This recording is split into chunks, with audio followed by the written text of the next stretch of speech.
In this video I'm going to show you how to create a download page. I'm using NView for this demonstration. NView is a free HTML editor which you can download from this website here.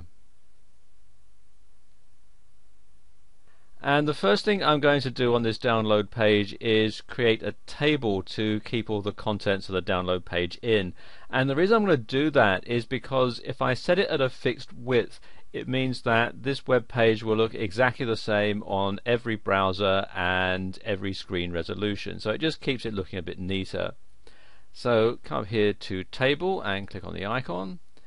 And I only need one cell in this, so I'm just going to click here.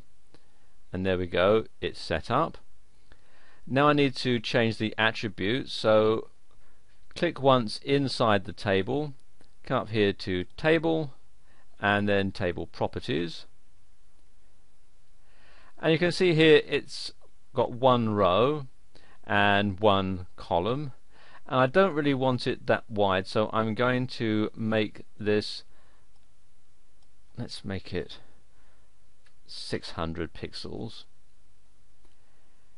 and I want the table alignment to be center, and I'm going to let the background color show through from the main page. I'm not going to have a different color for that, and I'll have a slight border just to keep it looking neat, so I'll have a border of 1 pixel, and click on Apply and then click OK, and you can see here we now have our table inside the website. Okay, the next thing I'm going to do is save it, and the reason I'm going to save it at such an early stage is because when I put in the images and the links, I want them to be relative to the web page. So by saving it, I can make sure that everything is in the same directory on my hard drive, and it makes it easier to upload it all to the same directory on my web server. So click on the icon here to save, and it's prompting me for a title, so let's give it a title. Let's say thank you for your order, and then click on OK.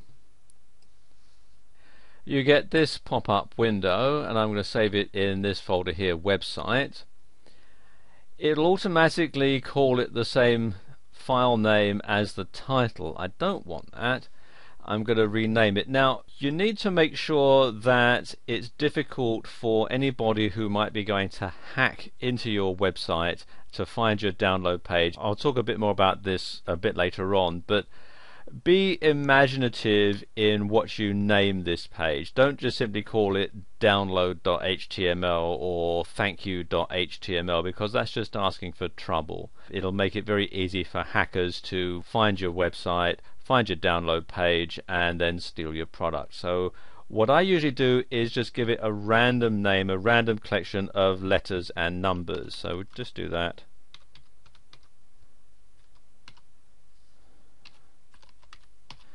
And that makes it very difficult for somebody to hack into it and find my download page.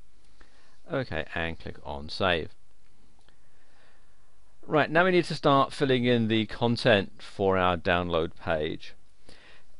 If you sell a product and you're using a third-party credit card processor, it's a good idea to fill in some information about what's going to show up in your customer's credit card statement, so they don't think, oh, hang on a minute, I don't recognize this charge, and get onto the credit card company and complain, and they'll have that as a charge back, and that'll count against you. If you're selling a ClickBank product, they absolutely require you to have this. So let's just enter some information in about that. And there we go, that's put in now. Next thing obviously is you want people to know what it is that they've bought. So I find the best way of doing that is to have a picture of what it is that they've just bought. So let's enter a graphic in here now. So click here where it says image, and then we want to choose the file that we're going to import. And you can see it's an ebook that I'm going to sell here, and I've got the cover graphic here which says fantasticcover.jpg or fantasticcover.jpg. So click on that and then click on open. And you can see this little box here is automatically checked that says that the URL is relative to the page location. That way you don't have to put in a great big long URL. We want some alternate text just in case it doesn't load up into the customer's web browser properly. So let's say this is an ebook cover. You can also do an advanced edit by clicking on here. You can show we want the height and width and so on, and the HTML attributes. If you're going to have a link to it, you can put it in here as well. I don't want that in this particular case, so just going to click on OK and then click on OK again. You can see here it's now showing the ebook. I actually want it in the middle, so I'm going to click on it there and then have it aligned center. You can also go into the source code and put in a center tag above and below if you want. Okay, now let's just put some spaces in. Now you need to have the link so that the person can download your product. So we're going to put that in here, and I'm going to put in the instructions. So right click here, and I'm going to make that quite large so people don't ignore it. So I'm now going to increase the font size, so I'm going to click a couple of times there, and then I'm going to link to the product, which is a zip file. So click here on link, and again choose file, and we want to have all files, and this is the one that I'm going to download, fantasticebook.zip, or what I want the customer to download. So click on that and click on open, and none of this applies, so we'll just ignore all this and click on OK, and there you go, there is the download link.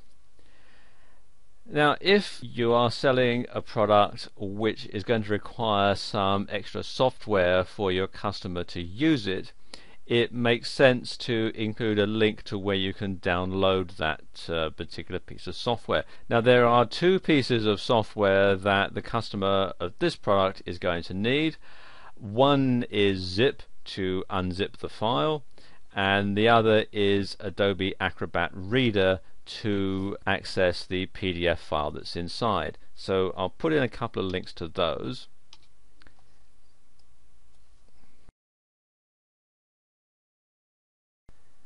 Now I'm going to insert the link where people can download zip from.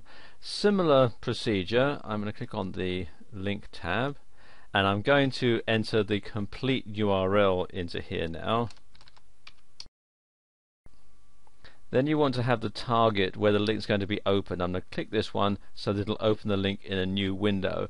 And you want to do this if you're going to take people away from your download page so that they don't get lost and then complain that they can't get back to it. So this will open a new window where they can download zip. So we'll click on OK.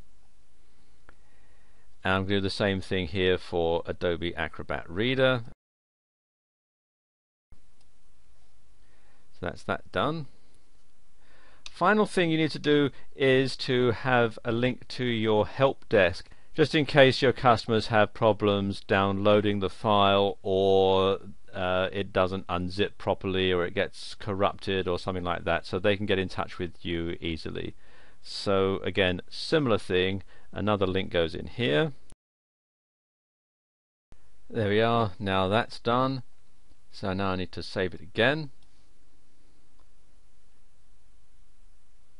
And now I can just go ahead and make a few changes to the text to make it look a bit neater. First thing I'm going to do is change the typeface, because I don't really like this one. So I'm going to highlight all of that, and then I go to Format, Font, and then I want this one here, Helvetica Arial,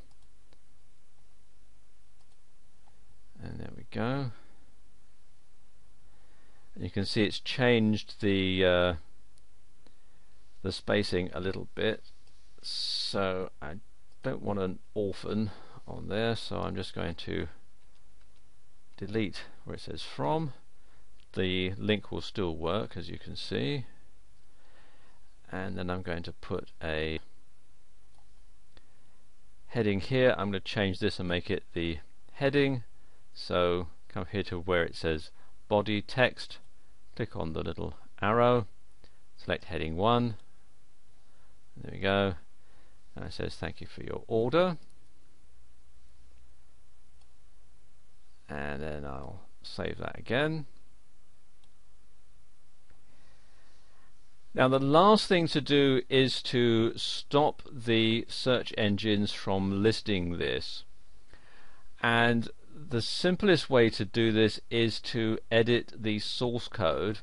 Click here on the source code tab, and up here in the head tag area you want to put a meta tag for the robots.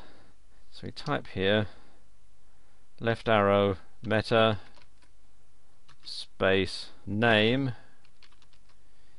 equals quotes robots close quote space content equals quotes no follow,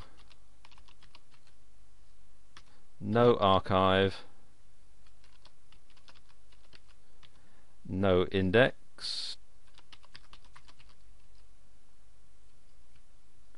close quotes, right arrow, and then another meta tag which is revisit, so meta name equals revisit,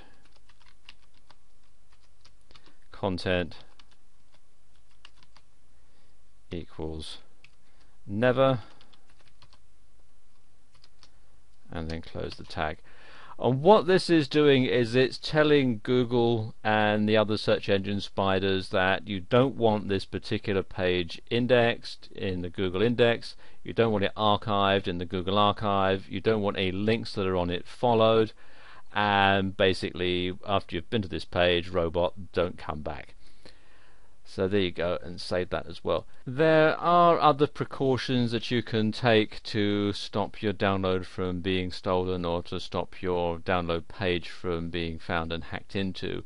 You can upload it into a password protected directory on your website, or you could use a third-party program like DLGuard to safeguard your download. So there we go, that's how you create a download page in EnView.